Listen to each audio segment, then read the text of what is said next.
रहे हो तो वहां पर इस यहाँ से आपके क्वेश्चंस डायरेक्ट पूछे जाते हैं, है ना। तो उसके लिए ये टॉपिक लिखवाना बहुत इंपॉर्टेंट है। तो इसमें आप बस 1 सेकंड के लिए आप लोग होल्ड कीजिएगा, यहाँ पर व्हाइट बोर्ड नहीं खुल पा रहा है मुझसे।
व्हाइट बोर्ड नहीं ओपन हो रहा, चलिए कोई बात नहीं। आप लोग पहला पॉइंट लिखें कोपियंस क्लाइमेटिक क्लासिफिकेशन में, the most widely used classification of climate is empirical climatic classification.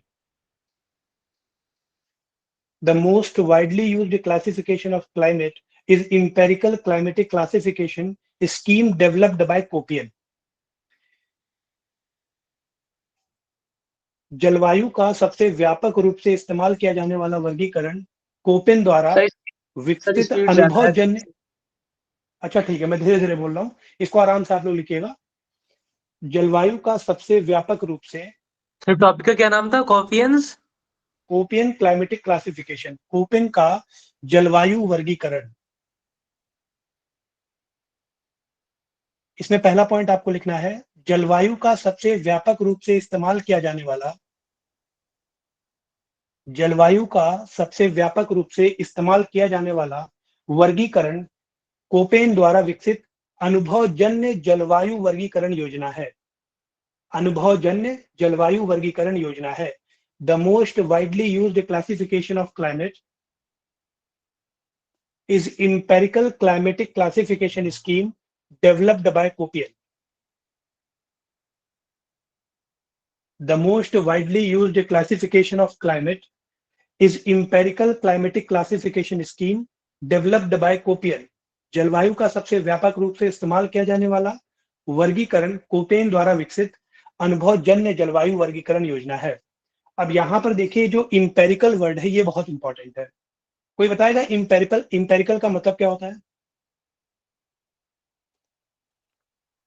Empirical word यहाँ पर बहुत ज्यादा इंपॉर्टेंस रखता है। अनुभवजन्य, इसका क्या मतलब आपको समझ में आ रहा है, प्लीज बताएं।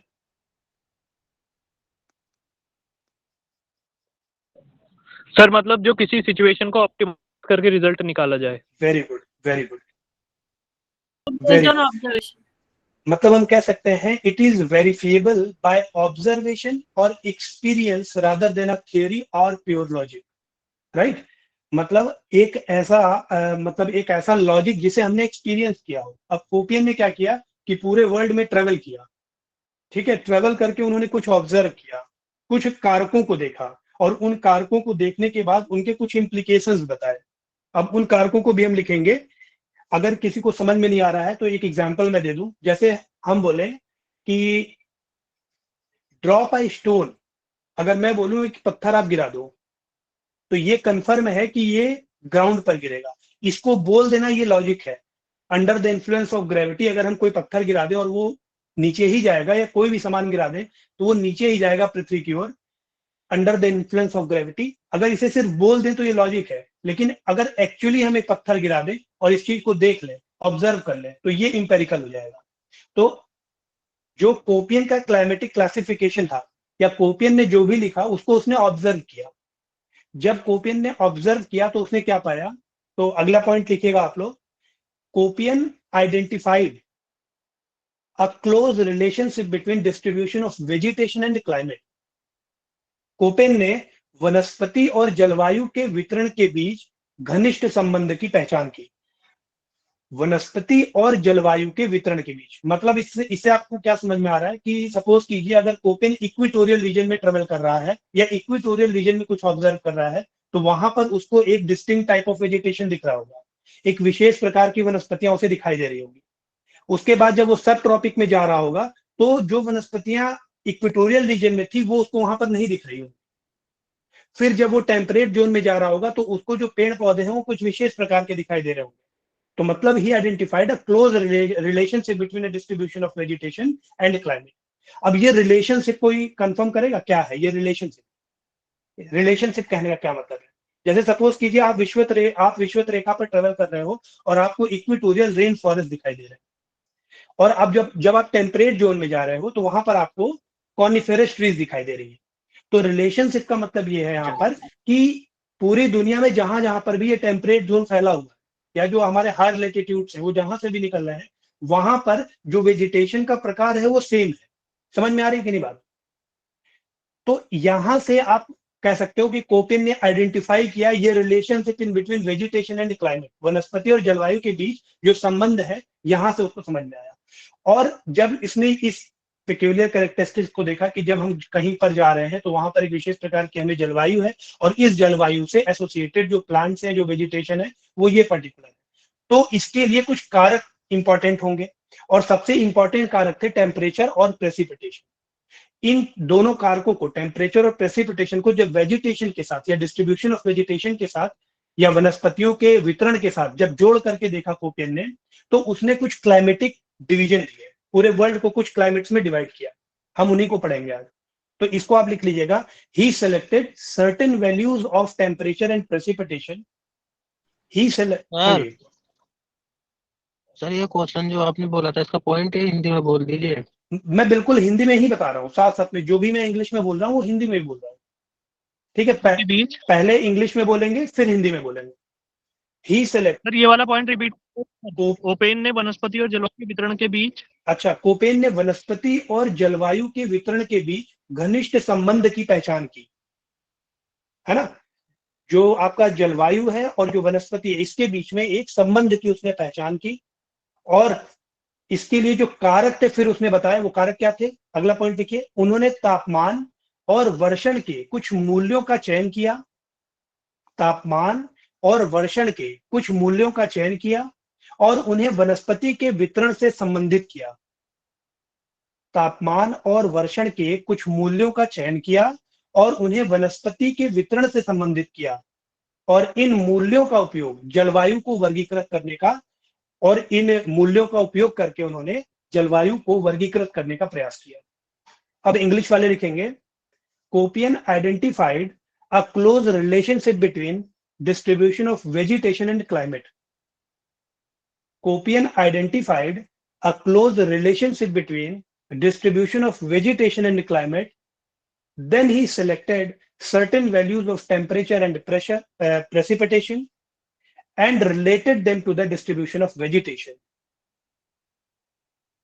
Then he selected certain values of temperature and precipitation and related them to the distribution of vegetation, and used these values for classifying the climate. And used these values for classifying the climate. ये दो point clear है कि नहीं है? Yes और no बता दें आप लोग।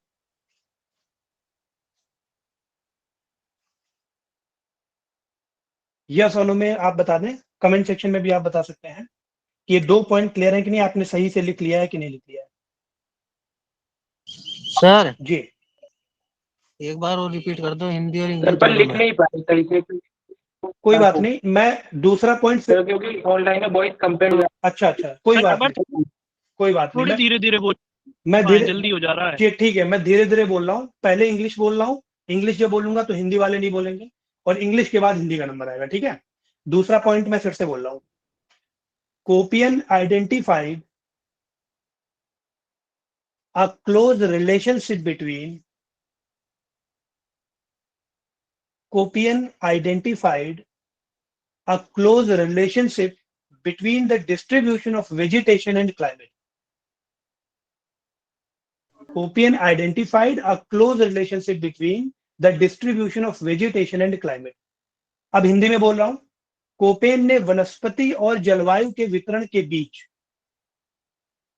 कोपेन ने वनस्पति और जलवायु के वितरण के बीच एक घनिष्ठ संबंध की पहचान की।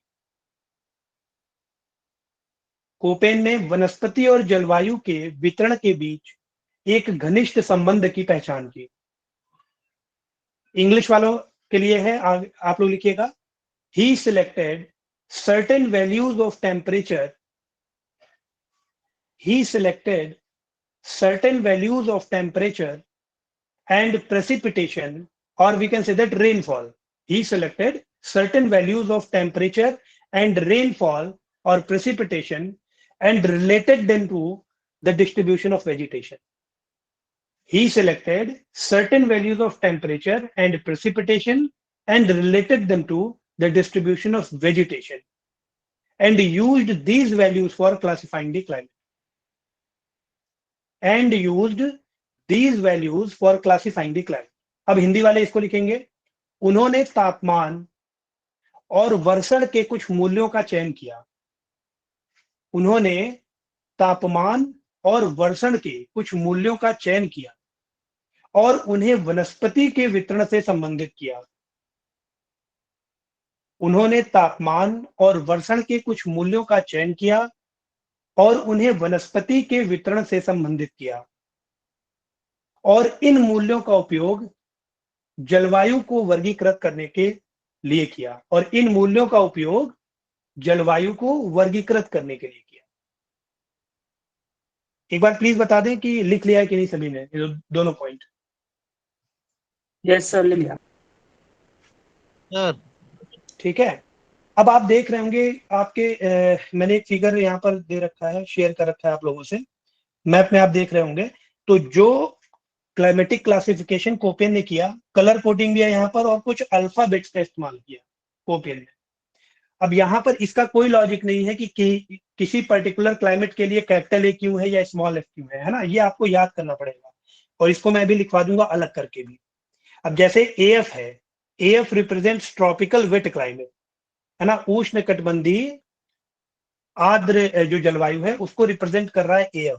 तो आप देख रहे हैं रेड कलर में विषुवत वृत्त या विषुवत रेखा के चारों तरफ आप देखेंगे ये क्लाइमेट आपको दिखाई देगा।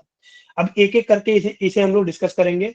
तो इसमें आपको करना क्या है, दो आपको आमने सामने इन दोनों को लिखना है। पहले आप लिखिए ग्रुप और फिर दूसरी साइड लिखिए कैरेक्टरिस्टिक, है ना, मतलब वर्ग और विशेषता। अब मैं आपको लिखाऊंगा A B C D E H, फिर ए और फिर आपको आमने सामने इनको लिखना है। आप चाहो तो टेबल बना सकते हो, वर्ग और विशेषता। तो पहला वर्ग है आपका, इसको इंग्लिश में लिखिएगा कैपिटल ए, इंग्लिश में ही आपको इसे लिखना है कैपिटल ए। वर्ग में पहला वर्ग कैपिटल ए लिखिएगा।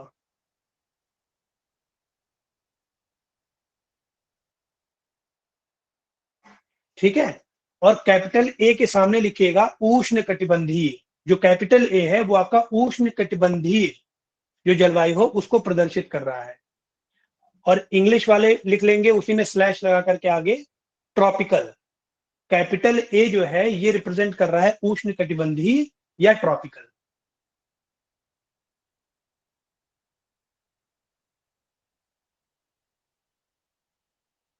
आप लोग चाहें तो मैं आपको स्क्रीन दिख रही है कि नहीं, जो मैं यहाँ पर स्क्रीन शेयर कर रहा हूँ वो दिख रही है कि नहीं?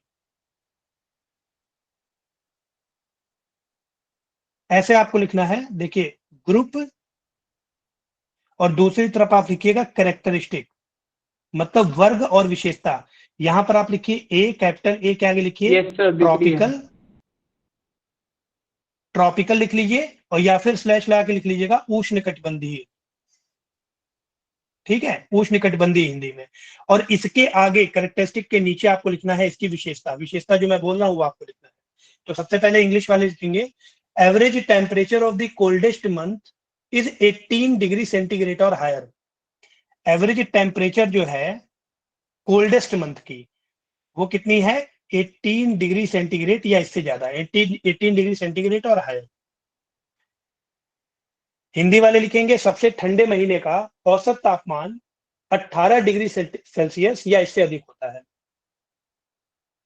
जो कैपिटल ए है उसमें आपको लिखना है ट्रॉपिकल या उष्णकटिबंधीय, और इसके आगे लिखिएगा एवरेज टेम्परेचर जो ये होता है वो आपका 18 डिग्री सेंटीग्रेड या इससे अधिक होता है। मतलब सबसे ठंडे महीने का औसत तापमान, कोल्डेस्ट मंथ का जो एवरेज टेम्परेचर है वो 18 डिग्री सेंटीग्रेड और हायर होगा। ठीक है, उसके बाद आप लिखिए B, capital B. Capital B के आगे लिखिएगा dry climate.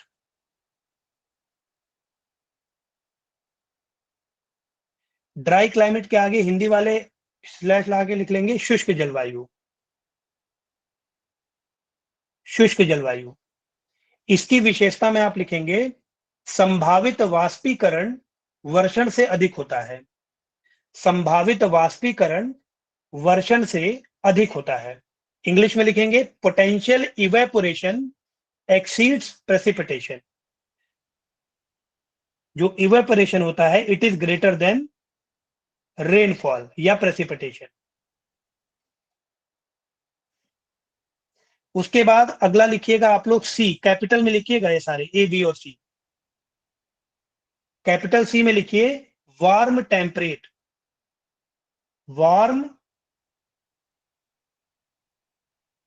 Warm temperate, Hindi में आप लोग लिख लेंगे गर्म शीतोष्ण।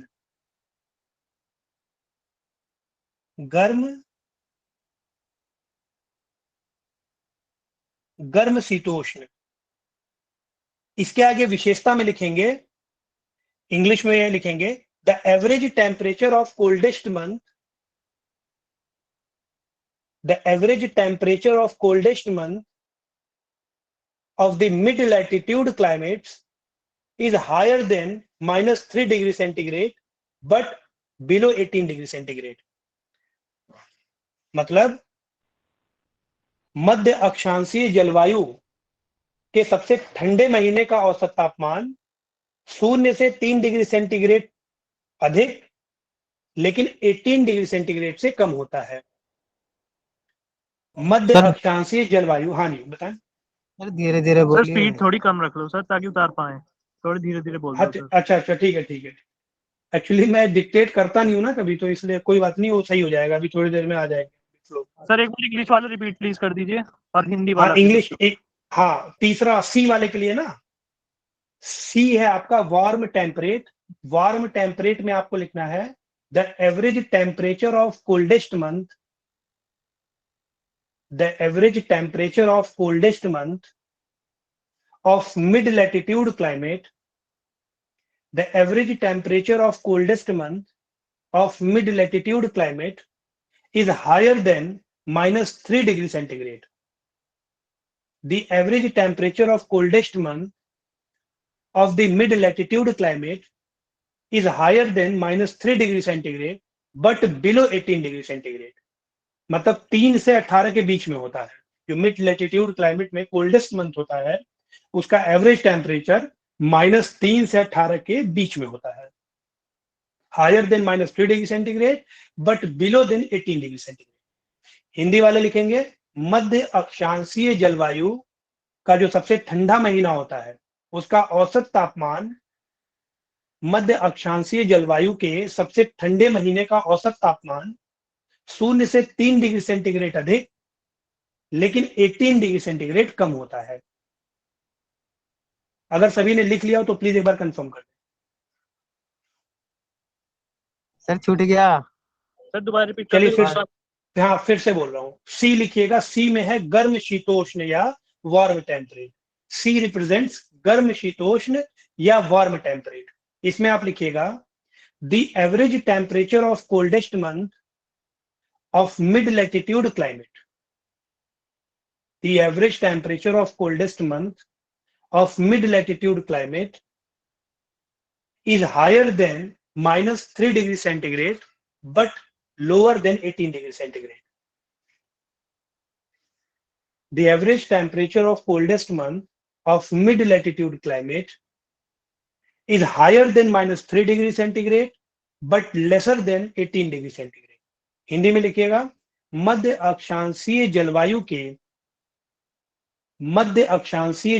के सबसे ठंडे महीने का औसत तापमान मध्य अक्षांशीय जलवायु के सबसे ठंडे महीने का औसत तापमान 0 से 3 डिग्री सेंटीग्रेड अधिक लेकिन 18 डिग्री सेंटीग्रेड कम होता है। 0 से 3 डिग्री सेंटीग्रेड अधिक लेकिन 18 डिग्री सेंटीग्रेड कम होता है। एक बार फिर से कंफर्म करें, लिख लिया कि नहीं सभी? लिख लिया सर, लिख लिया, हो गया। ठीक है, अब इसके बाद उसी के आगे लिखिएगा कैपिटल डी। सी के नीचे लिखिएगा कैपिटल डी। कैपिटल डी क्या रिप्रेजेंट कर रहा है? Cold snow forest, cold snow forest climate, cold snow forest climate मतलब शीत हिम वन जलवायु, शीत हिम वन जलवायु। शीत हिम वन जलवायु, कोल्ड स्नो फॉरेस्ट क्लाइमेट। अब इसमें लिखिएगा सबसे ठंडे महीने का औसत तापमान, सबसे ठंडे महीने का औसत तापमान, सबसे ठंडे महीने का औसत तापमान -3 डिग्री सेल्सियस, सबसे ठंडे महीने का औसत तापमान -3 डिग्री सेल्सियस या उससे कम होता है। सबसे ठंडे महीने का औसत तापमान -3 डिग्री सेंटीग्रेड या उससे कम होता है। The average temperature of coldest month, the average temperature of coldest month is -3 degree centigrade or below. The average temperature of coldest month is -3 degree Celsius or below. लिख लिया सभी ने? हाँ सर, लिख लिया। इसके बाद लिखिएगा नीचे कैपिटल ई। कैपिटल ई में लिखिएगा कोल्ड क्लाइमेट, कोल्ड क्लाइमेट या शीत जलवायु।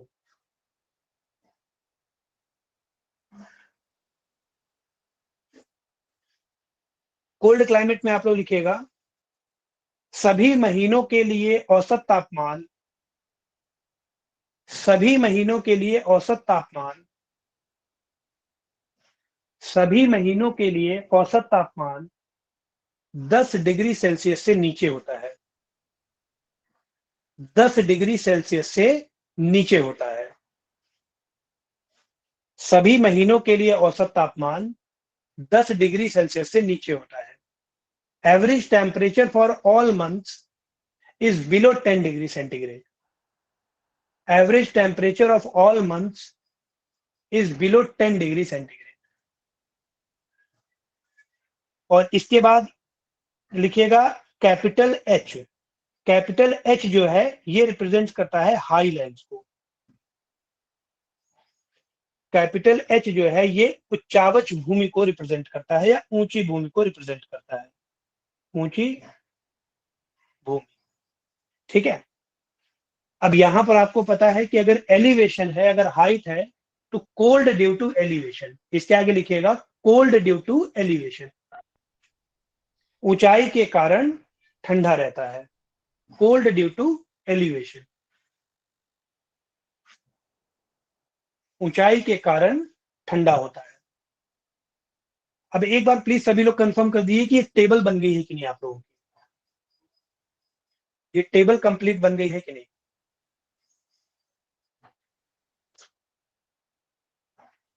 अगर किसी का छूट रहा हो कोई पॉइंट तो आप बताओ, मैं वही पॉइंट रिपीट कर दूंगा। बन गई सर, बन गई टेबल। सर इसमें ठीक है, एफ का कोई प्रश्न नहीं छूट रहा है जो आपने एफ बीच में छोड़ा हुआ है, या फिर एच ही है उसके बाद ई के बाद? हाँ ये एक्चुअली ये यही वर्गीकरण ही है। आप देखेंगे कि ये जो बीच में जो भी अल्फाबेट छूटे हुए हैं वो छूटे ही रहते हैं। ये ऐसा नहीं है कि सीरियल में लिखा है ABCDEFG है, ये ए रिप्रेजेंट ही कर रहा है ट्रॉपिकल क्लाइमेट को। समझ रहे हैं बात को? ये नोमेनक्लेचर ही है इसका, ये बीच में कुछ छोटा नहीं है, जो छोटा है वो नहीं, उसको वर्गीकृत नहीं किया गया है। ठीक है, जैसे हाईलैंड्स के लिए डायरेक्ट एच लिख दिया गया, एच रिप्रेजेंट्स हाईलैंड्स। ठीक है, ओके सर। अब इसमें आगे पॉइंट बना करके ही लिखिएगा। Koppen recognised 5 major climatic groups. Koppen ने 5 प्रमुख जलवायु समूहों की पहचान की। Koppen recognised 5 major climatic groups. Koppen ने 5 प्रमुख जलवायु समूहों की पहचान की। 4 of them are based on temperature and 1 on precipitation. 4 of them are based on temperature and 1 on precipitation. उनमें से 4 तापमान पर और 1 वर्षण पर आधारित है। उनमें से 4 तापमान पर और 1 वर्षण पर आधारित है। Köppen recognized 5 major climatic groups. 4 of them are based on temperature and 1 on precipitation. Koppen ने 5 प्रमुख जलवायु समूहों की पहचान की, उनमें से 4 तापमान पर और 1 वर्षण पर आधारित है।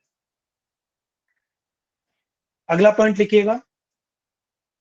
The capital letters A, C, D and E. The capital letters, capital में लिखिएगा A, C, D and E represents humid climate and capital B represents dry climate. ठीक है, तो अब इसको हिंदी वाले भी इंग्लिश में लिखेंगे। कैपिटल लेटर में लिखिए A, C, D, E। ये आपके ह्यूमिड क्लाइमेट को रिप्रेजेंट कर रहे हैं, शुष्क आर्द्र जलवायु को। और जो कैपिटल B है ये आपका ड्राई क्लाइमेट को रिप्रेजेंट कर रहा है, यानी कि शुष्क जलवायु। ठीक है, इसको आप ऐसे लिख सकते हैं A, C, D and E ये रिप्रेजेंट कर रहे हैं ह्यूमिड। ह्यूमिड मतलब आर्द्र।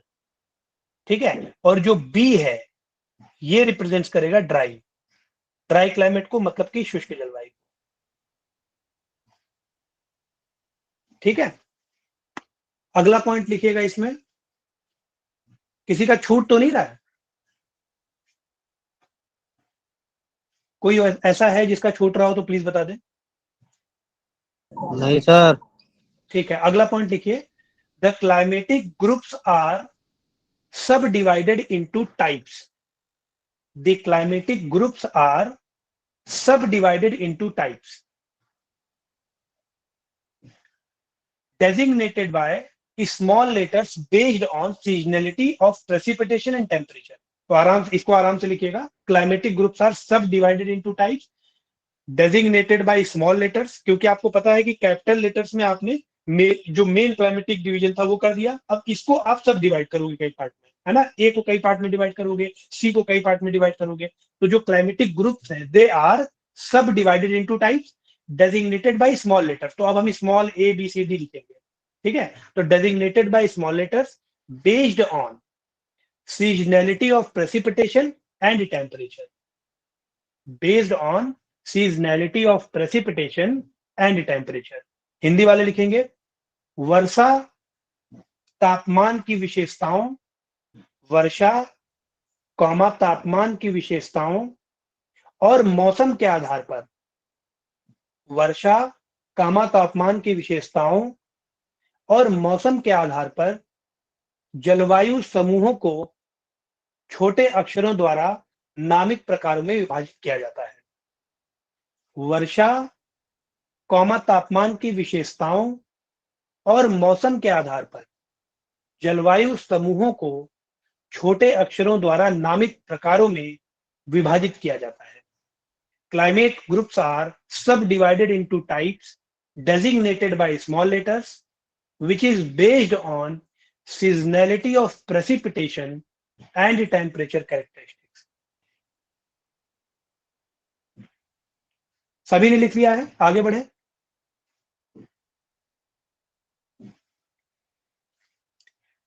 अगला पॉइंट लिखिएगा seasons of dryness are indicated by small letters. Seasons of dryness are indicated by the small letters. Seasons of dryness are indicated by the small letters. अब वो लेटर्स कौन कौन से हैं तो आप कह सकते हैं जो ड्राइनेस को रिप्रेजेंट कर रहे हैं, तो डैश लगा के आगे लिखिएगा, स्मॉल लेटर्स में लिखिएगा small F, M, W and S, small F, small F, small M, small W and small S. Hindi वाले लिखेंगे शुष्कता के मौसमों को छोटे अक्षरों द्वारा इंगित किया जाता है, और वो अक्षर कौन से हैं? Small f, comma small m, comma small डब्ल्यू और स्मॉल एस. अब इसमें लिखिएगा आगे where f corresponds to no dry season. ठीक है, तो आप इसे ऐसे भी लिख सकते हैं कि एफ के आगे डैश लगा दीजिए, स्मॉल एफ के आगे no dry season, small f dash लगा के लिखिए नो ड्राई सीजन. इसी तरह स्मॉल एम जो है इसके आगे डैश लगा के लिखिए मॉनसून क्लाइमेट.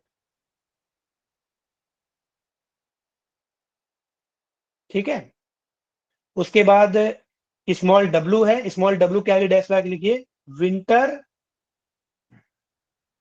Dry season. और फिर स्मॉल जो एस है आपका स्मॉल एस, ये आप इसके आगे लिखिए summer dry season, summer dry season. ठीक है, small F represents no dry season. No dry season के आगे हिंदी वाले लिखेंगे बिना शुष्क मौसम, बिना शुष्क मौसम. तो मतलब स्मॉल एफ जो है वो हम क्या कह सकते हैं? आर्द्र जलवायु या वेट क्लाइमेट, है ना. बिना शुष्क मौसम या नो ड्राई सीजन का मतलब क्या हुआ? वेट सीजन या आर्द्र जलवायु. स्मॉल एम वाले लिखेंगे मॉनसून जलवायु, स्मॉल एम के आगे. स्मॉल डब्ल्यू के आगे लिखिए शीतकालीन शुष्क मौसम, शीतकालीन शुष्क मौसम. और यहां पर लिखिए ग्रीष्मकालीन शुष्क मौसम, स्मॉल एस के आगे ग्रीष्मकालीन शुष्क मौसम. ये सभी ने लिख लिया कि नहीं? Small F M W S.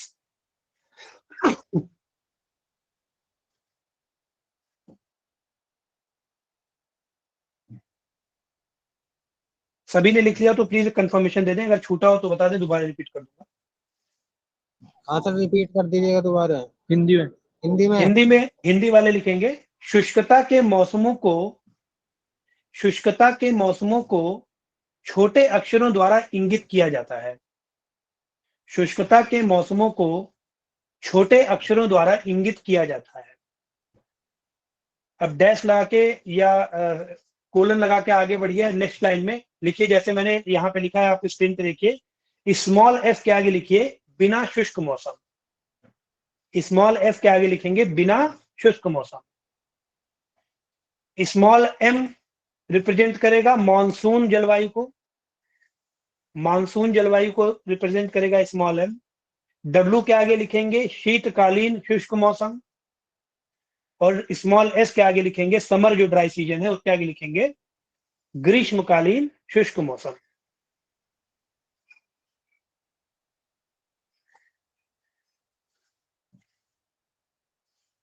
अभी बताएं सबका कंप्लीट हुआ कि नहीं यहां तक? जी सर, हो गया. अब अगला पॉइंट लिखेंगे आप लोग, अगला पॉइंट लिखेंगे इंग्लिश में, मैं पहले बोल रहा हूं. द स्मॉल लेटर्स, अब स्मॉल लेटर्स में लिखिएगा A, B, C and D. The small letters A, B, C and D, A, B, C and D, A, B, C and D refer to the degree of severity of temperature. A, B, C, D ये क्या represent करेंगे small letters में? Severity of the temperature. Severity of temperature मतलब temperature कितना बहुत ज्यादा है, कितना ज्यादा है, या बहुत कम है तो कितना कम है. ठीक है, ये small A B C D represent करेंगे. हिंदी में लिखिएगा, छोटे अक्षर A, B, C और D तापमान की डिग्री की गंभीरता का उल्लेख करते हैं। छोटे अक्षर A, B, C और D तापमान की डिग्री की गंभीरता का उल्लेख करते हैं।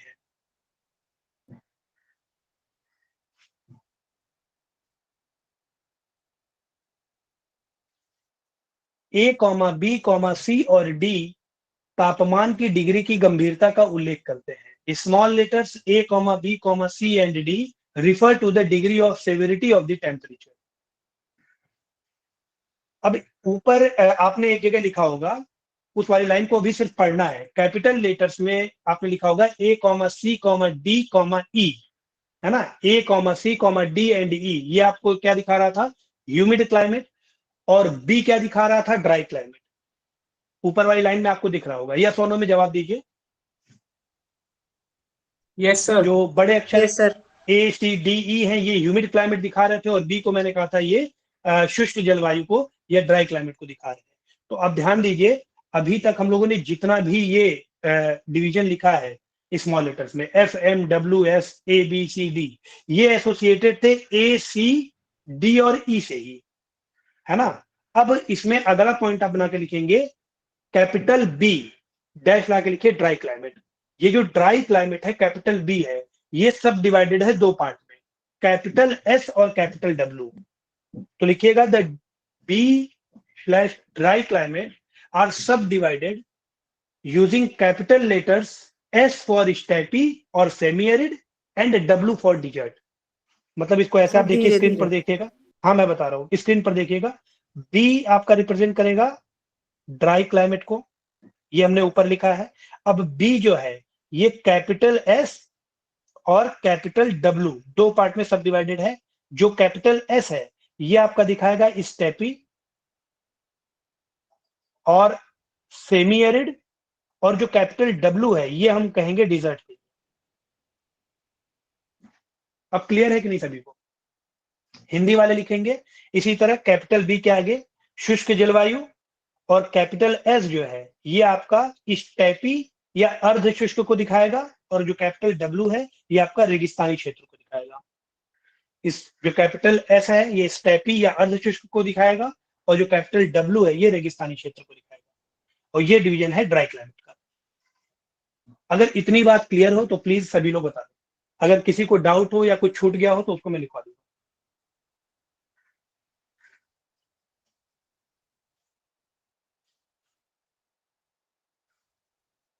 स्क्रीन पर आप देखेंगे, अगला पॉइंट आपको जो लिखना है वो स्क्रीन पर लिखा हुआ है। जो B है, ये ड्राई क्लाइमेट को दिखा रहा है, मतलब कि यह शुष्क जलवायु को प्रदर्शित कर रहा है, और ये सब डिवाइडेड है दो पार्ट में, कैपिटल S और कैपिटल W। ध्यान रखिएगा, ये कैपिटल में है दोनों। S स्टैंड फॉर स्टेपी और सेमी एरिड, मतलब स्टेपी या अर्धशुष्क, और जो W है, ये रिप्रेजेंट कर रहा है रेगिस्तानी क्लाइमेट को। ठीक है।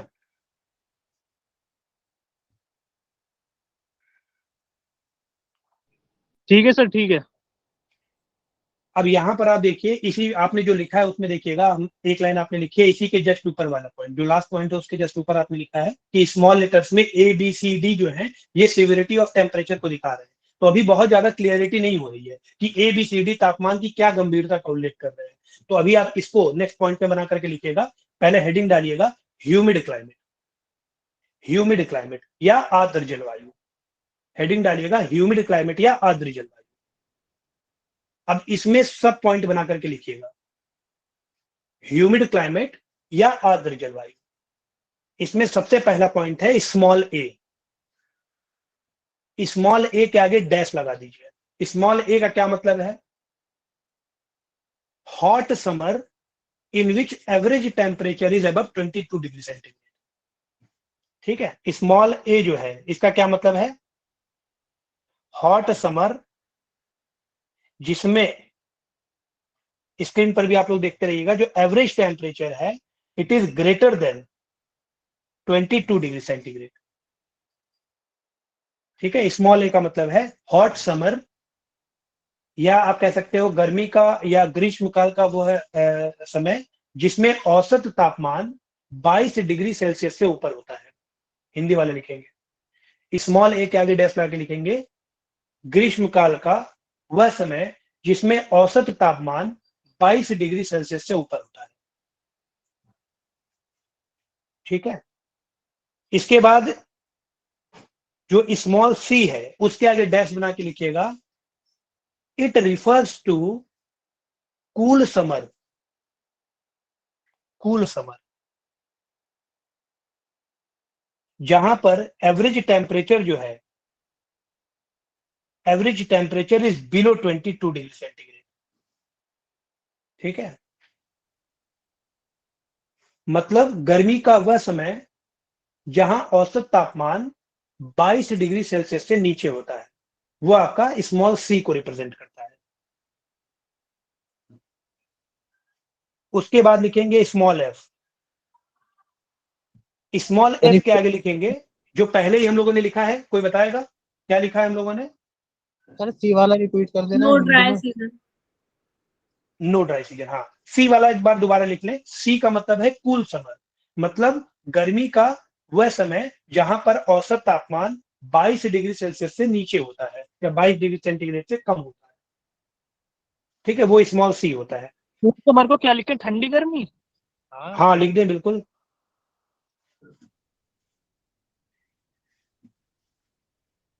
ठीक है, उसके बाद स्मॉल एफ जो है ये आपका रिप्रेजेंट कर रहा है no dry season. No dry season का मतलब क्या हुआ? Wet season. ठीक है, तो स्मॉल एफ जो है ये कोई शुष्क मौसम नहीं, इसको रिप्रेजेंट कर रहा है स्मॉल एफ। कोई शुष्क मौसम नहीं, नो ड्राई सीजन, या फिर आप इसे कहते हैं आर्द्र मौसम या वेट सीजन।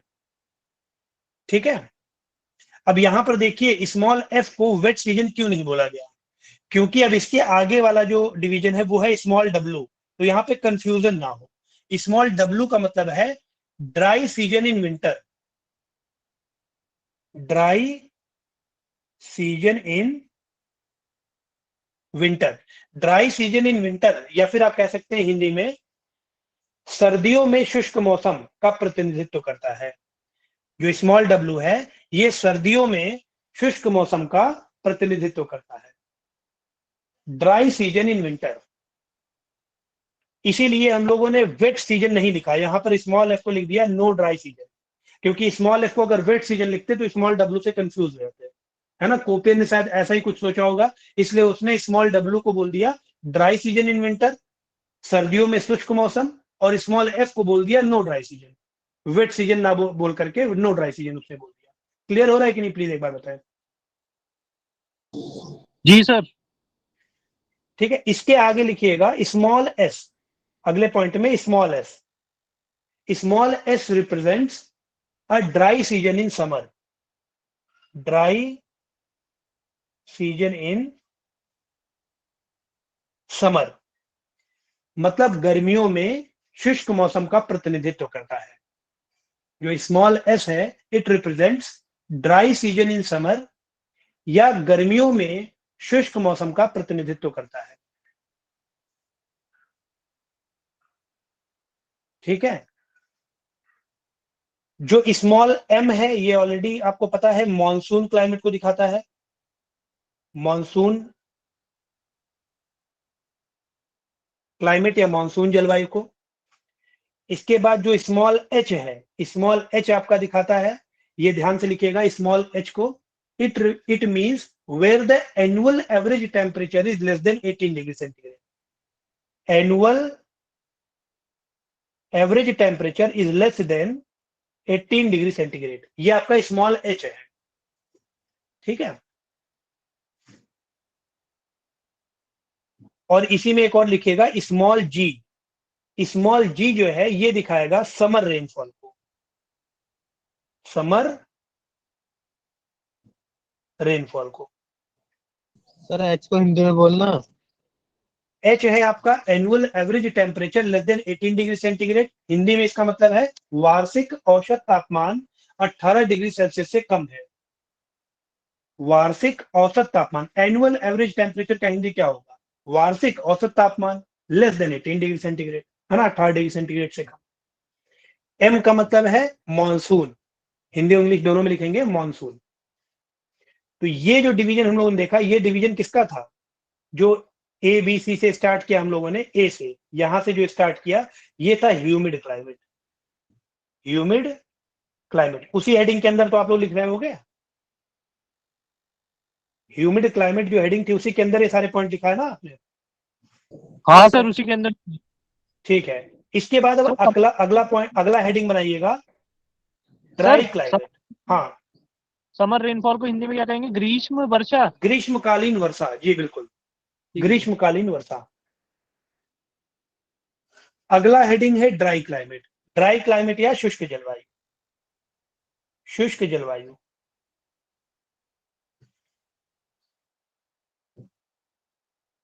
ड्राई क्लाइमेट या शुष्क जलवायु, इसमें मैंने आपको बताया ड्राई क्लाइमेट किससे रिप्रेजेंट होता है, तो ये आपका होता है कैपिटल बी से, और इसके दो सब टाइप ऑलरेडी मैं आपको लिखा चुका हूं। कैपिटल एस जो है, इसमें आप डैश बना के लिखिएगा सेमी एरिड और स्टेपी, दोबारा से लिख लीजिए, कैपिटल एस जो है वो सेमी एरिड और स्टेपी है, मतलब अर्ध शुष्क या स्टेपी। और जो डब्लू है उसके आगे लिख लीजिएगा डिजर्ट रीजन या रेगिस्तानी क्षेत्र, डिजर्ट रीजन या रेगिस्तानी क्षेत्र। तो ये आपका ड्राई क्लाइमेट हो गया। ड्राई क्लाइमेट के बाद जो अगला हेडिंग है वो लिखिएगा पोलर क्लाइमेट, पोलर क्लाइमेट, या हिंदी में लिखेंगे ध्रुवीय जलवायु, ध्रुवीय जलवायु।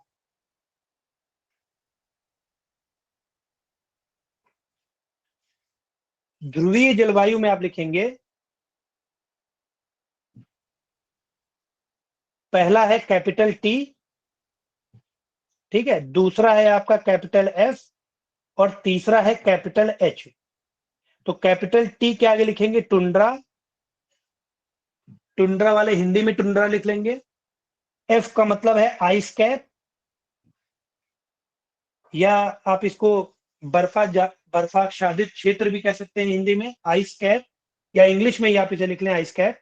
और कैपिटल एच वाले लिखेंगे हाईलैंड्स, हाईलैंड्स या उच्चावच भूमि। ठीक है, कुछ चीजें जो है वो आप इंग्लिश में ही याद किया करो, जैसे आइस कैप है, इसको जरूरी नहीं है हिंदी में लिखना, हिंदी में भी अगर आप आइस कैप लिख दोगे तो भी वो एग्जामिनर गलत नहीं करेगा। F represent ice cap, T represents tundra, और एच रिप्रेजेंट्स हाईलैंड्स।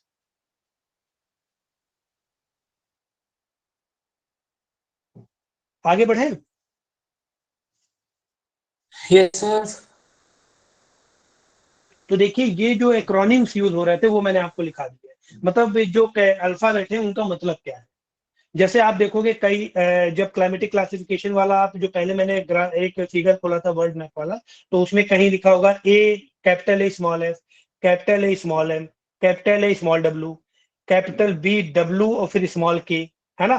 अब के वाला जो है ये इतना ज्यादा इंपॉर्टेंट नहीं होता है ना। ये बेसिकली रिप्रेजेंट करता है mid latitudinal type of climate को। ठीक है, उसके बाद कहीं पर लिखा होगा सी कैपिटल में, फिर एफ स्मॉल ए, कई सारे डिवीजन है। तो अभी इसको हम लोग, अब आपको समझ में आएगा अगर आप जोड़ोगे एक एक को कि स्मॉल एम का क्या मतलब है, कैपिटल ए का क्या मतलब है, तो आपको चीजें समझ में आएंगी। कोई बात नहीं, अब इसमें आपको देखिए क्या करना है, आपको पहली हेडिंग डालनी है, थोड़ा सा और इसको मैं सिंप्लीफाई कर रहा हूं आपके लिए, ठीक है। पहली हेडिंग डालिए tropical humid climate,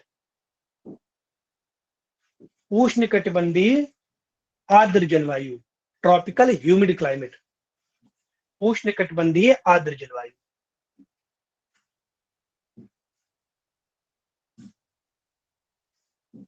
tropical humid climate, उष्णकटिबंधीय आर्द्र जलवायु, ये हेडिंग है आपकी, ठीक है। और इसको क्या रिप्रेजेंट करता है, तो कैपिटल ए, जो हम लोगों ने ह्यूमिड क्लाइमेट पढ़ा था, है ना, वो एक्चुअली में ट्रॉपिकल ह्यूमिड क्लाइमेट है। तो ट्रॉपिकल ह्यूमिड क्लाइमेट जो है उसको कैपिटल ए रिप्रेजेंट कर रहा है, ठीक है।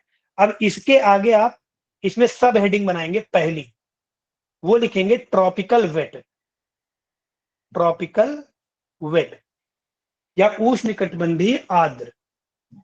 ट्रॉपिकल वेट, उष्णकटिबंधीय आर्द्र। इसके आगे ब्रैकेट में लिखेंगे आप capital A small F, capital A small F, tropical wet या उष्णकटिबंधीय आर्द्र। जहां पर एफ लिखा था आपने, वहां पर आप पढ़ो इसके आगे क्या लिखा हुआ है। जहां पर स्मॉल एफ लिखा था आपने, एफ के आगे क्या लिखा हुआ है, पढ़ो अपने नोट्स में। No dry, no dry season, मतलब कि वेट सीजन। क्लियर है कि नहीं है भाई? स्मॉल एफ का आपने मतलब लिखा no dry season. No dry season का मतलब वेट सीजन ही तो होता है। तो अगर ट्रॉपिकल आपका ए से रिप्रेजेंट हो रहा है तो वेट आप स्मॉल एफ से ही तो रिप्रेजेंट करोगे। तो इसलिए ट्रॉपिकल वेट को हम लोग कैपिटल ए स्मॉल एफ से रिप्रेजेंट करते हैं। और इसके आगे एक पॉइंट बना के लिखिएगा नो ड्राई सीजन। तो ट्रॉपिकल ह्यूमिड क्लाइमेट या उष्णकटिबंधीय आर्द्र जलवायु, जिसको आप कैपिटल ए से रिप्रेजेंट कर रहे थे, उसकी जो सब डिवीजन है पहला वाला, वो है आपका ट्रॉपिकल वेट। और इसको आप कैपिटल ए स्मॉल एफ से रिप्रेजेंट करते हैं, मतलब नो ड्राई सीजन। क्लियर है कि नहीं है? ट्रॉपिकल ह्यूमिड क्लाइमेट में ही जो दूसरा सब डिवीजन है वो लिखिएगा आप ट्रॉपिकल मानसून। सर ट्रॉपिकल, हाँ जी। सर ये ट्रॉपिकल वेट का क्या है हिंदी में? ट्रॉपिकल वेट बताया तो उष्णकटिबंधीय आर्द्र, उष्णकटिबंधीय आर्द्र, कैपिटल ठीक है ए सर, स्मॉल एफ। ठीक है सर। मेरी आवाज ब्रेक होती है क्या वहां पे बहुत ज्यादा? हाँ सर, थोड़ी सी कट जाती है। ऐसे बहुत कंपेन हो जाती है ऑनलाइन में। कोई बात नहीं। ट्रॉपिकल वेट को आप लोग लिखिएगा कैपिटल ए स्मॉल एफ और उसके आगे एक पॉइंट लिखिएगा no dry season. Tropical humid, यही जो आपका डिवीजन था ट्रॉपिकल ह्यूमिड क्लाइमेट वाला, इसी का जो अगला सब डिवीजन है वो है ट्रॉपिकल मानसून। ट्रॉपिकल मानसून का कोई कोडिंग बताएगा मुझे क्या हो सकता है? दिमाग सर लगाइए। A, very good, A capital A small M. ठीक है, capital A small M, very good. तो ट्रॉपिकल मानसून हो जाएगा आपका कैपिटल ए स्मॉल एम।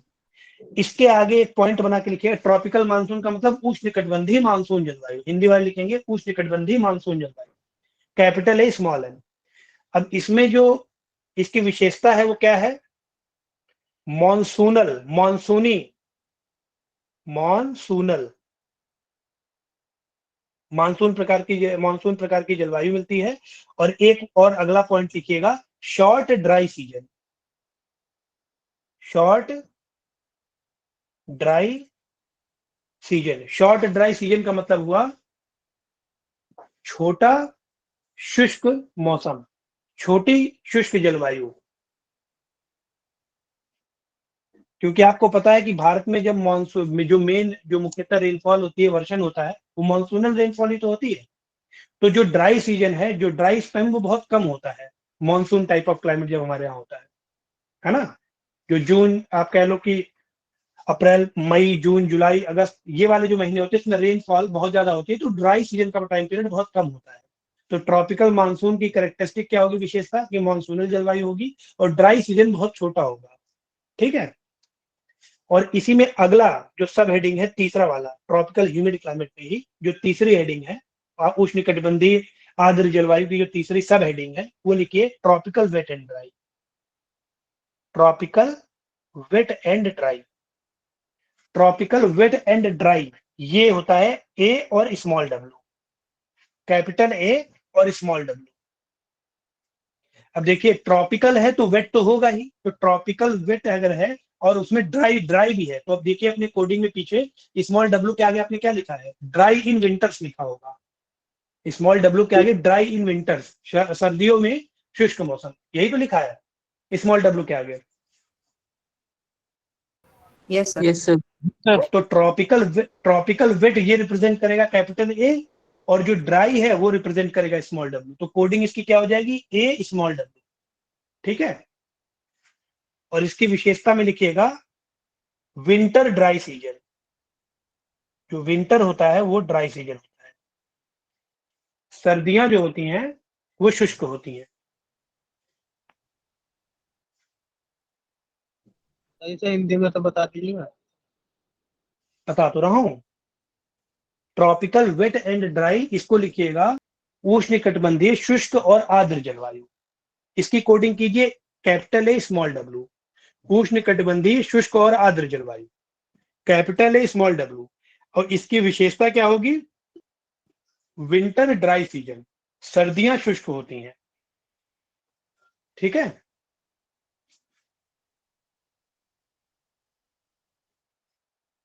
तो ये देखिए जो आपके ट्रॉपिकल ह्यूमिड क्लाइमेट था, जो आपका ट्रॉपिकल ह्यूमिड क्लाइमेट, इसकी 3 सब डिवीजन आपने अभी पढ़ी। ट्रॉपिकल वेट, ट्रॉपिकल मानसून, और आपका तीसरा था ट्रॉपिकल वेट एंड ड्राई। तो सबसे पहला सब हेडिंग डालिएगा, मेन हेडिंग बनाइए ट्रॉपिकल वेट क्लाइमेट। अब एक एक को हम पहले करते जाएंगे। ठीक है। तो पहली हेडिंग बनाइए ट्रॉपिकल वेट क्लाइमेट।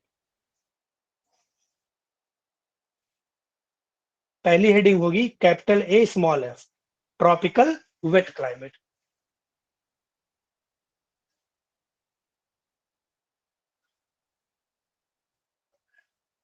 सभी लोग लिख रहे हैं ना? प्लीज बता दें एक बार, किसी का छूट तो नहीं रहा है? नहीं सर, सब लिख रहे हैं। ठीक है। तो ट्रॉपिकल वेट क्लाइमेट आप लिखिए कैपिटल स्मॉल एफ। इसमें लिखिएगा, इंग्लिश वाले पहले लिखेंगे, it is also known as, it is also known as the hot wet equatorial climate, hot wet equatorial climate. It is also known as hot wet equatorial climate. Comma लगा के लिखिएगा, English वाले ये भी लिखेंगे equatorial rain forest climate, equatorial rain forest climate, hot wet equatorial climate और equatorial rain forest climate. अब हिंदी वाले लिखेंगे उष्णकटिबंधीय आर्द्र जलवायु। हेडिंग बनाएंगे उष्णकटिबंधीय आर्द्र जलवायु, और पहला पॉइंट लिखेंगे इसे आर्द्र विषुवतीय जलवायु भी कहा जाता है। इसे गर्म आर्द्र और विषुवतीय जलवायु भी कहा जाता है। गर्म आर्द्र विषुवतीय जलवायु, और कॉमा लिखिएगा विषुवतीय वर्षावन जलवायु, गर्म आर्द्र विषुवतीय जलवायु और विषुवतीय वर्षावन जलवायु भी कहा जाता है। इसे गर्म आर्द्र विषुवतीय जलवायु, कॉमा लगा के लिखिएगा विषुवतीय वर्षावन जलवायु भी कहा जाता है।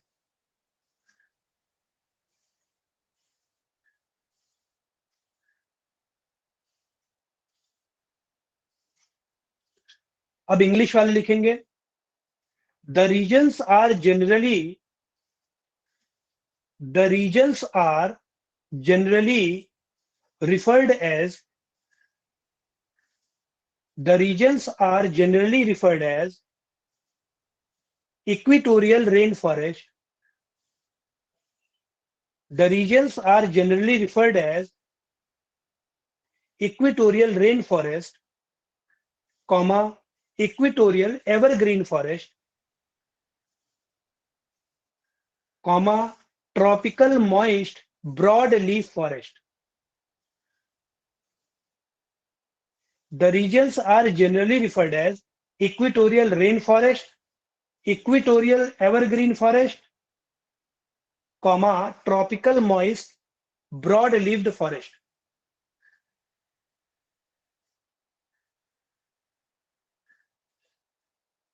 हिंदी में लिखेंगे ट्रॉपिकल के बाद क्या बताओ? सर ट्रॉपिकल के बाद ट्रॉपिकल, हाँ मैं लिख दे रहा हूं इसको, ट्रॉपिकल मॉइस्ट मतलब आर्द्र, broad leaf forest, tropical moist broad leaf forest.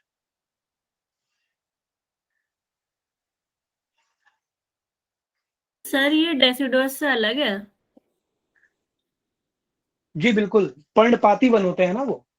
Sir वो भी तो ब्रॉड लीव्ड ही होते हैं। हाँ बिल्कुल, ब्रॉड लीव्ड होते हैं वो भी।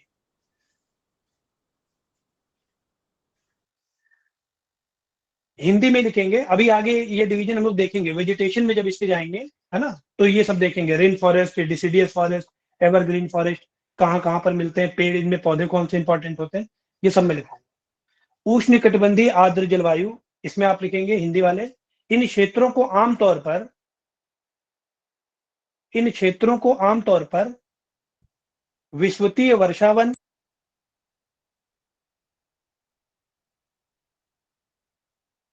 इन क्षेत्रों को आमतौर पर विषुवतीय वर्षावन, विषुवतीय सदाबहार वन, इन क्षेत्रों को आमतौर पर विषुवतीय वर्षावन, कौमा विषुवतीय सदाबहार वन, कौमा उष्णकटिबंधीय, कौमा उष्णकटिबंधीय आर्द्र, और ब्रॉड लीफ ही आप लिख लीजिए, आर्द्र ब्रॉड लीफ फॉरेस्ट कहा जाता है। ठीक है, इसका एग्जैक्टली हिंदी मुझे मिला नहीं, कोई बताएगा हिंदी में इसे क्या कहते हैं? Tropical moist broad leaf forest को हिंदी में क्या कहते हैं एग्जैक्टली? इसको ब्रॉड लीफ से आप समझिए, बहुत इजी सी चीज है कि जो पत्तियां होती है वो बहुत चौड़ी होती है ना, इन वनों में जो पत्तियां होती हैं वो बहुत चौड़ी होती है। इसका रीजन कोई बताएगा क्या हो सकता है? सर ताकि इवेपोरेशन ज्यादा हो। मुझे आवाज नहीं आ रही। सर ताकि जो मॉइस्चर है वो ज्यादा लूज करे इवेपोरेशन के through. Very good, very good, ठीक है। अब इसी में अगला पॉइंट लिखिए, सबसे पहले इंग्लिश वाले लिखेंगे डिस्ट्रीब्यूशन, अगले पॉइंट में लिखेंगे डिस्ट्रीब्यूशन। डिस्ट्रीब्यूशन में आप लोग लिखें mostly between 5 degree north and south of the equator, mostly between 5 degree north and south of equator.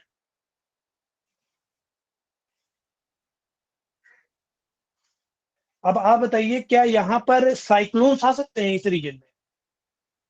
इस रीजन में क्या चक्रवात या साइक्लोन्स आ सकते हैं? नहीं सर। नहीं क्या कारण हो सकता है? सर, डोलड्रम्स। नहीं, एग्जैक्ट सर रीजन बताइए। आपने एयर का कुछ बताया था, कन्वर्ज होती है इसकी। हाँ ठीक है, तो एग्जैक्ट रीजन क्या हो सकता है? रिजल्टेंट अपोज ना करके एक दूसरे को मतलब मैच अप करते हैं, जो टेढ़े टेढ़े आपने बताए थे बना के। फोन आ रहा है बार बार, 1 मिनट के लिए आप लोग जरा होल्ड कीजिएगा, बस 1 मिनट के लिए।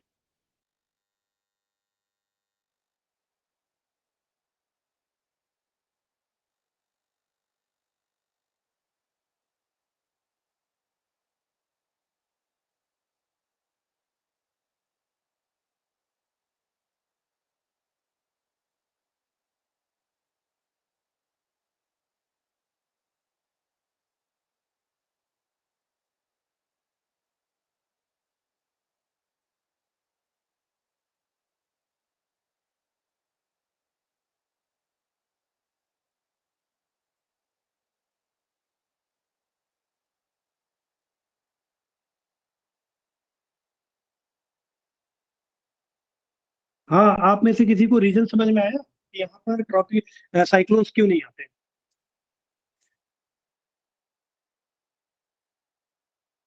देखिए, आप बताइए कि कोरियोलिस फोर्स जो होता है वो इक्वेटर पे होता है क्या? नहीं सर। कोरियोलिस फोर्स क्या इक्वेटर पे काम करता है? नहीं सर। मेरी आवाज ही आ रही है कि नहीं, प्लीज एक बार बता दें। आ रही है सर आवाज। देखिए यहाँ पे अगला, इसी में एक पॉइंट लिख लीजिएगा, नो कोरियोलिस फोर्स डैश ला के लिखिएगा no tropical cyclones, no Coriolis force dash ला के लिखेंगे नो ट्रॉपिकल साइक्लोन्स। जब साइक्लोन वाला चैप्टर हम लोग पढ़ेंगे तो उसमें हम देखेंगे कि जो ट्रॉपिकल साइक्लोन्स हैं वो इक्वेटर पे क्यों नहीं आते हैं। उसका रीजन यही है क्योंकि यहाँ पर कोरियोलिस फोर्स ऑलमोस्ट 0 होता है। ठीक है, क्लियर है सभी ओके को? सर। ये सर। हिंदी वाले लिखेंगे वितरण, एक बार वितरण क्या? सर एक बार दोबारा जी रिपीट कर दीजिएगा। हाँ, मैं हिंदी में बता रहा हूँ, इंग्लिश में आप लोग खुद ही इसको आराम से ट्रांसलेट कर सकते हैं। हिंदी वाले लिखेंगे वितरण, वितरण के आगे डैश लगाइए। अधिकतर भूमध्य रेखा के, अधिकतर भूमध्य रेखा के 5 डिग्री उत्तर और दक्षिण के बीच, अधिकतर भूमध्य रेखा के 5 डिग्री उत्तर और दक्षिण, ठीक है, mostly between 5 degree north and south of the equator. इसी में एक पॉइंट ये भी लिखेंगे, no Coriolis force, no tropical cyclone. Sir एक बार ब्रॉड लीफ फॉरेस्ट जो ब्रॉड लीफ वाला रीजन था, वो ब्रॉड लीफ क्यों होती है वो वाला बता दीजिएगा।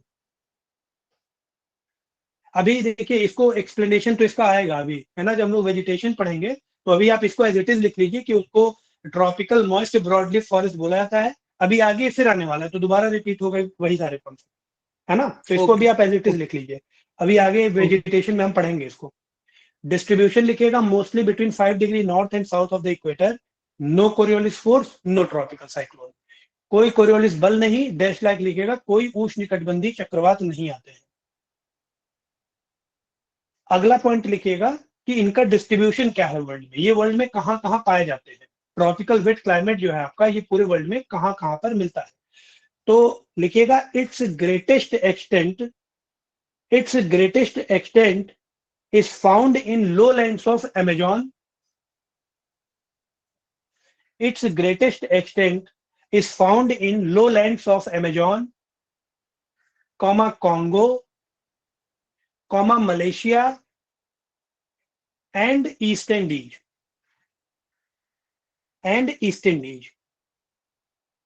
Its greatest extent is found in the lowlands of Amazon,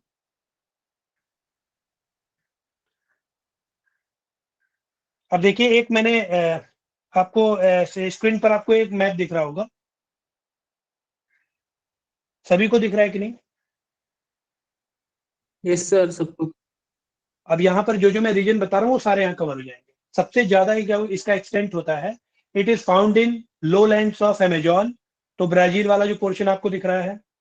उसके बाद कॉन्गो जो मैंने बोला, वह देखिए अफ्रीका में, कॉन्गो बेसिन जो आपका दिख रहा है, दिखाई दे रहा है। मलेशिया में आप देखेंगे, मलय पेनिनसुला के पास, साउथ ईस्ट एशिया में मलेशिया और ईस्ट इंडीज, ठीक है। हिंदी वाले लिखेंगे, इसकी सबसे बड़ी सीमा अमेजॉन, कांगो, मलेशिया और ईस्टर्न डीज के निचले इलाके में पाई जाती है। इसकी सबसे बड़ी सीमा कांगो, अमेजॉन, मलेशिया और ईस्टर्न डीज में पाई जाती है, ठीक है। तो अभी हम ट्रॉपिकल वेट क्लाइमेट देख रहे थे, इसको हम लोग इक्वेटोरियल टाइप ऑफ क्लाइमेट भी कहते हैं, विषुवतीय जलवायु के नाम से भी जानते हैं। तो अब आप एक हेडिंग डालिएगा, इक्वेटोरियल क्लाइमेट। इक्वेटोरियल क्लाइमेट अगर आपसे पूछा जा रहा है, इट मींस आपसे ट्रॉपिकल वेट क्लाइमेट के बारे में ही पूछा जा रहा है, ध्यान रखिएगा। तो हेडिंग बनाइएगा इक्वेटोरियल क्लाइमेट।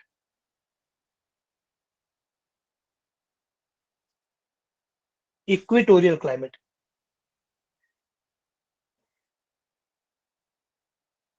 ठीक है।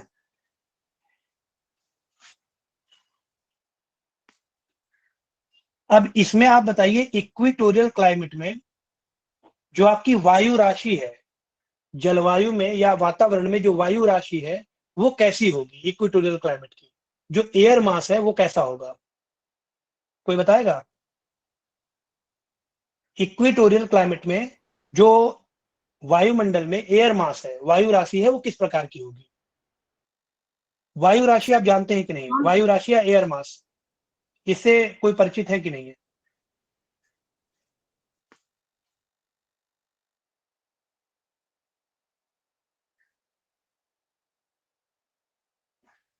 देखिए, ये आपका अफ्रीका है, ठीक है।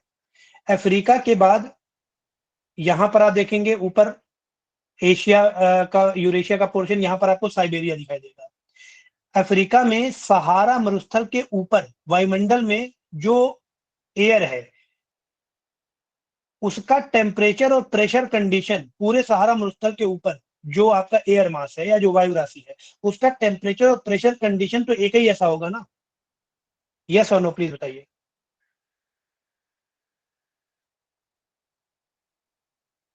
भाई रेगिस्तान है, सपोज करो रेगिस्तान का जो टेम्परेचर है वो 44 डिग्री सेंटीग्रेड है, तो इस पूरे वायु राशि का जो एवरेज टेम्परेचर होगा वो 44 डिग्री सेंटीग्रेड ही होगा ना?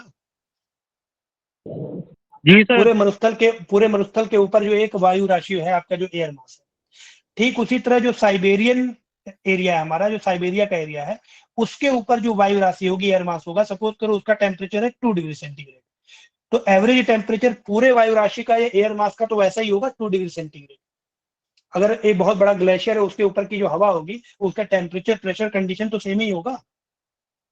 तो ऐसी आप ऐसे कह लो कि ऐसी राशि या वायु का एक ऐसा एक्यूमुलेटेड पार्ट जिसमें टेम्परेचर और प्रेशर कंडीशन समान होता है।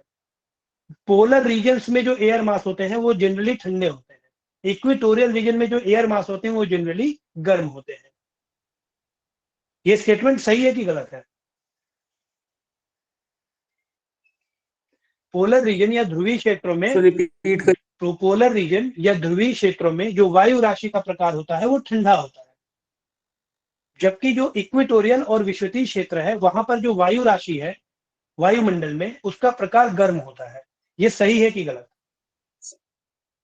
सर ठीक है, ये सही है। तो उसी तरह इक्वेटोरियल क्लाइमेट के पास जो वायु राशि या एयर मास टाइप पाया जा रहा होगा वो कैसा पाया जा रहा होगा? तो इसके आगे लिखिएगा एयर मास टाइप, पहला पॉइंट, और डैश लगा के लिखिएगा मैरीटाइम ट्रॉपिकल एयर मास। पहला पॉइंट आपको लिखना है एयर मास टाइप या वायु राशि प्रकार, और इसके आगे आप लिखेंगे maritime tropical air mass. Maritime tropical air mass का मतलब हो गया समुद्री उष्णकटिबंधीय वायु राशि। समुद्री उष्णकटिबंधीय वायु राशि। यहां पर समुद्री क्यों लिखा है, कोई बताएगा? ये मैरीटाइम क्यों लिखा गया है?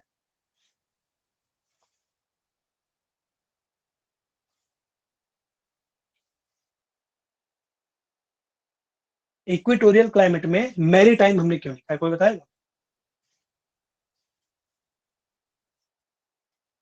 थोड़ा दिमाग पे जोर डालिए, सोचिए ऐसा क्यों लिखा गया है, मैरीटाइम ही क्यों इसको बोला गया है? जी बताएं। सर तो इक्वेटर के दोनों तरफ से एयर आ रही थी, वो मतलब सी टू लैंड आ रही थी। नहीं, आप ऐसे देखो कि जो इक्वेटोरियल जो रीजन है हमारा, जो 0 डिग्री इक्वेटर है, उसका मैक्सिमम पार्ट ओशियन में है। अच्छा सर।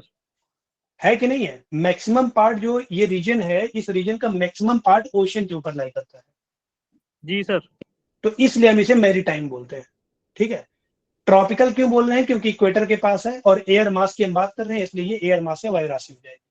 तो यहां पर आप बताइए जो टेम्परेचर है, मैंने कहा कि अभी मैंने आपको बताया था कि जो वायु राशि या एयर मास होता है उसका एवरेज टेम्परेचर ओवरऑल समान ही होता है। तो अगर मैरीटाइम ट्रॉपिकल एयर मास है तो इसका टेम्परेचर पूरे साल लगभग यूनिफॉर्म होगा। ठीक बात है कि नहीं? जो ट्रॉपिकल मैरीटाइम एयर मास है उसका जो टेम्परेचर वो uniform through out the year होना चाहिए। होगा कि नहीं होगा?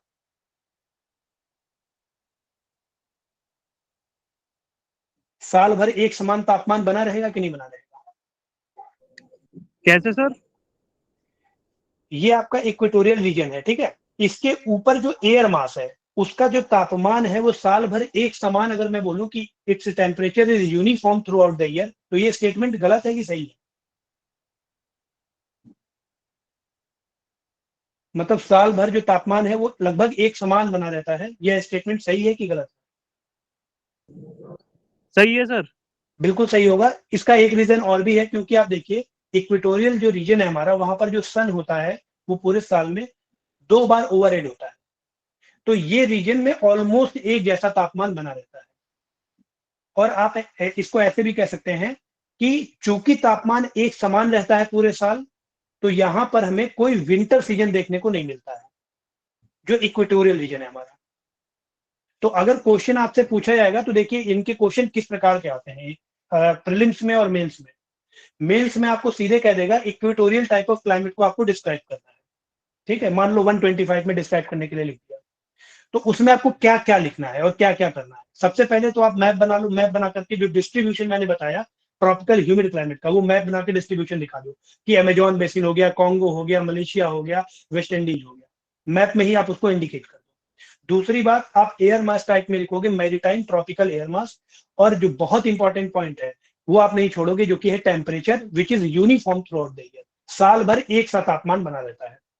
ठीक है, इसीलिए यहाँ पर विंटर सीजन हमें एक्सपीरियंस नहीं होता है। जो इक्वेटोरियल रीजन है हमारा, जो विश्वतीय या भूमध्य रेखीय जलवायु है, वहां पर हमें सर्दियों का मौसम महसूस नहीं होता है।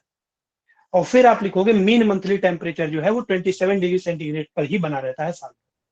तो इंग्लिश वाले इसको लिखेंगे, टेम्परेचर में लिखिए uniform through out the year, temperature में आप लिखेंगे uniform through out the year. Hindi वाले लिखें तापमान साल भर एक समान रहता है, temperature uniform through out the year, तापमान साल भर एक समान। और इसी में एक सब पॉइंट बना के लिखिए मीन मंथली टेम्परेचर जो होता है, मीन मंथली टेम्परेचर ये होता है आपका 27 degree centigrade with very little variation, मतलब बहुत ज्यादा वेरिएशन नहीं होता है, ऊपर नीचे नहीं होता है, सिविरिटी ऑफ द टेम्परेचर देखने को हमें नहीं मिलता है। मीन मंथली जो टेम्परेचर होता है वो आपका होता है 27 डिग्री सेंटीग्रेड। औसत मासिक तापमान 27 डिग्री सेल्सियस, बहुत कम भिन्नता के साथ। औसत मासिक तापमान 27 डिग्री सेंटीग्रेड, बहुत कम भिन्नता के साथ। जो मोस्ट इंपॉर्टेंट पॉइंट है वो है देयर इज नो विंटर। अब मोर देन वन स्टेटमेंट अगर क्वेश्चन बनाएगा प्रीलिम्स के पेपर में, तो वो आपसे बोलेगा, मान लो 2-3 स्टेटमेंट लिखा, एक स्टेटमेंट लिख दिया कि there is no winter in equatorial type of climate. तो अगर आपको ये पॉइंट नहीं पता है तो आप इस पॉइंट को गलत कर दोगे, एलिमिनेट कर दोगे एग्जाम में।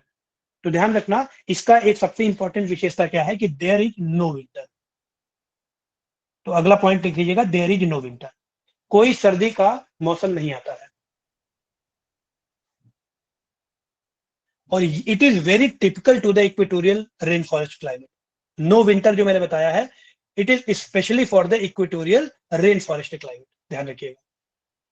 ठीक है, विश्वतीय वर्षावन जलवायु जो है उसमें ये बहुत ज्यादा टिपिकल है, ध्यान रखिए कि नो विंटर सीजन। भूमध्य रेखीय वर्षावन जलवायु के लिए यह विशिष्ट विशेषता है। ठीक है, क्लियर है कि नहीं? अभी तक का पॉइंट क्लियर है कि नहीं, प्लीज बता दो। Yes sir, clear.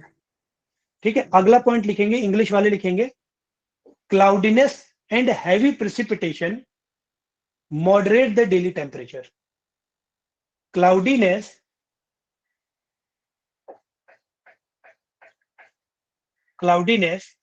And heavy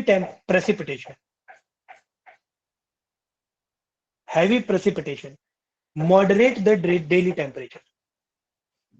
बादल और भारी वर्षा दैनिक तापमान को मध्यम करती है। बादल और भारी वर्षा दैनिक तापमान को मध्यम करती है। तो आपको अब ये पॉइंट समझ में आ रहा होगा, जब हम लोग क्लास में डिस्कस कर रहे थे कि इक्वेटर पर सन 2 बार वैलिड होता है, उसके बाद भी जो मैक्सिमम टेम्परेचर होता है वो इक्वेटर पे नहीं मिलता है। उसका कारण यही है कि चूंकि यहाँ पर क्लाउडीनेस बहुत ज्यादा होता है, बादल जो होता है उसका आप देखोगे बादल का रिफ्लेक्टिंग पावर बहुत ज्यादा होता है, सन रेज जितनी आती हैं वो एल्बिडो के फॉर्म में रिफ्लेक्ट कर देती है। तो इसलिए जो मैक्सिमम टेम्परेचर कंडीशन है वो हमें इक्वेटर में नहीं दिखाई देता है, despite the position of sun being twice in a year. Clear हो रहा है कि नहीं? प्लीज एक बार बता दें। सर हिंदी में क्या बोला था आपने? बादल और भारी वर्षा दैनिक तापमान को मध्यम मध्यम मध्यम मध्यम मॉडरेट करना, मध्यम है ना।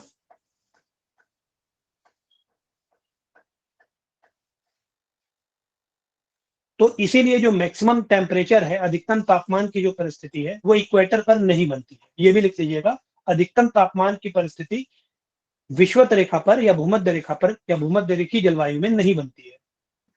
Maximum temperature condition doesn't exist in the equatorial reason.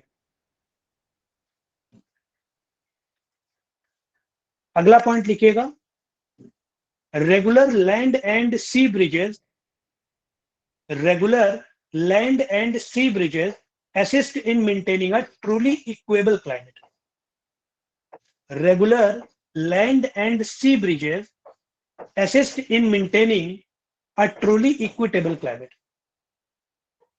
Regular land and sea bridges assist in maintaining a truly equitable climate.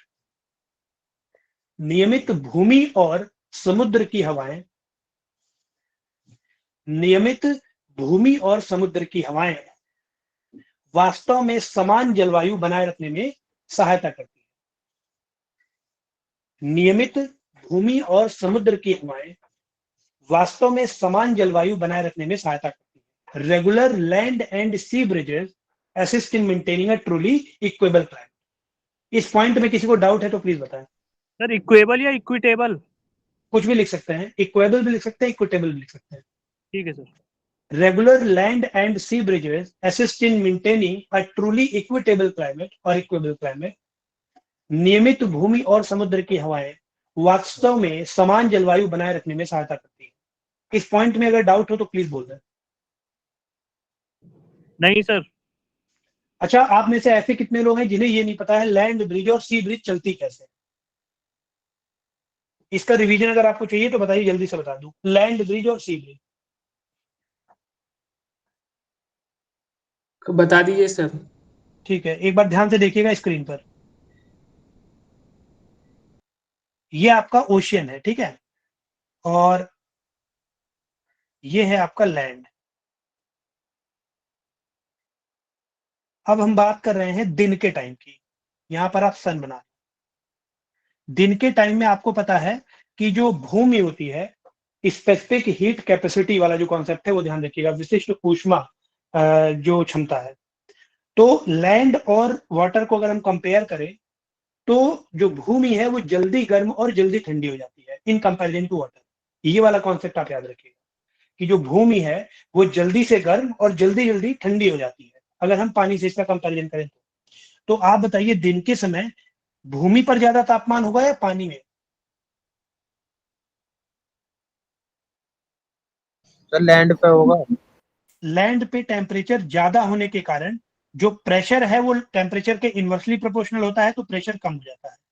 तो जो लैंड है वहां पर लो प्रेशर कंडीशन बन जाती है। वहीं पर अगर हम ओशन की बात करें तो यहां पर तापमान कम होता है, तो इसलिए प्रेशर ज्यादा हो जाता है, तो ओशन में हाई प्रेशर कंडीशन होती है। आपको पता है जो एयर है वो high pressure to low pressure move करती है। एयर जो है वो high pressure to low pressure move करेगी, ठीक है। तो अब बताइए कि समुद्र यहां पर अगर कोई व्यक्ति खड़ा है तो उसे ठंडा महसूस होगा या गर्म? भूमि पर अगर कोई व्यक्ति खड़ा है तो उसे ठंडा महसूस होगा या गर्म? सर ठंडा। ठंडा महसूस होगा, क्योंकि समुद्र से आने वाली जो ठंडी हवाएं हैं, जो सी ब्रिजेस हैं जो समुद्र से आती है वो ठंडी है। उनका नेचर कैसा है? Low temperature. तो डिस्पाइट ऑफ बीइंग, मतलब सन के होने के बाद भी यहाँ पे भूमि बहुत जल्दी गर्म हो गई है, उसके बाद भी देखिए कि यहाँ से ठंडा पवन या ठंडी पवन आकर के इस प्लेस को ठंडा कर दे रही है। तो यही होता है moderating effect of the ocean. दिन के समय में सी ब्रिज